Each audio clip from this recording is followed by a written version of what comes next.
Ito yung rapido na sinasabi ko. Yan, umiitlog na. May itlog na siya.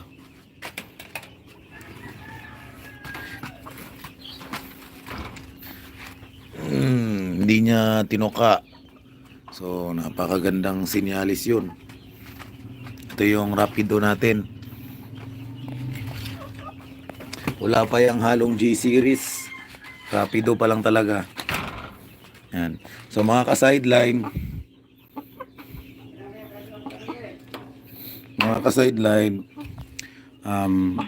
dun sa mga nag-aabang ng raffle, kapag umabot na siguro ng 1.5 yan, so baka sa kanya tayo makakuha.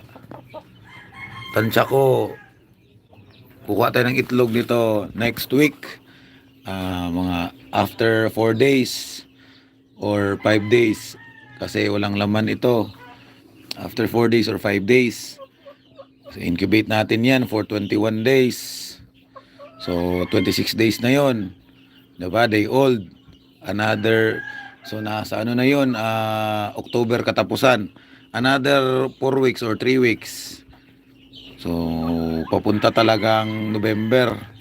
So at least may bonus yung mga tao pambayad sa shipping. Yan.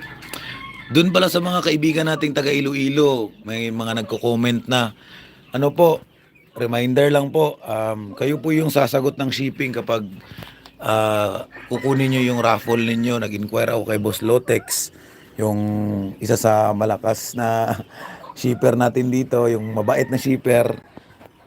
So 6,000 per box daw via air. So via air 6,000. So kayo na po ang bahalang mag-analyze. Maliban sa Naked Hill, meron ding mga panabong dito. So ito yung mga linyada na galing sa Bacolod. Yan.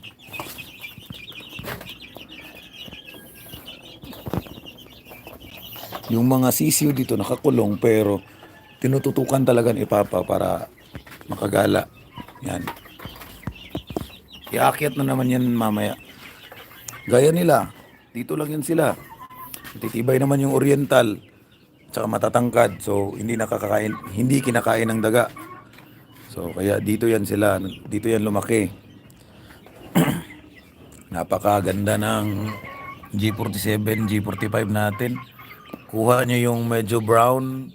Tapos kuha niya yung white color ng nanay niya. Kuha niya yung paa ng nanay niya.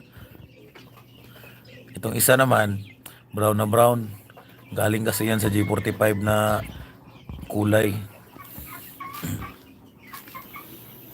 So yun po, sana walang miscue na mangyari sa ating raffle na hindi ko kayo sinabihan.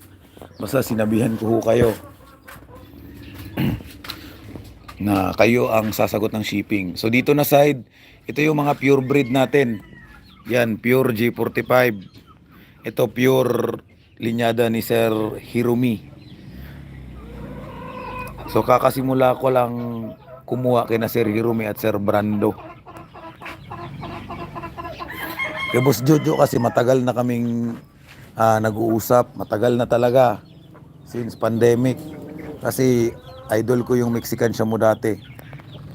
Ngayon idol pa rin pero medyo nag-iiba na yung ihip ng hangin. Kasi sa labanan ng mga Naked Hill ngayon, lugi ang pure. Battle cross talaga halos. Ito yung pure natin, J45. Yan.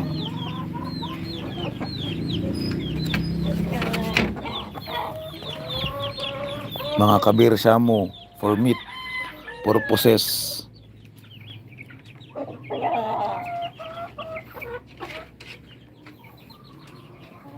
So ito lang yung manok natin, ito lang yung meron tayo.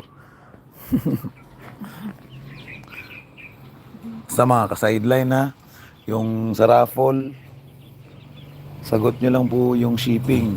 Goods na yan.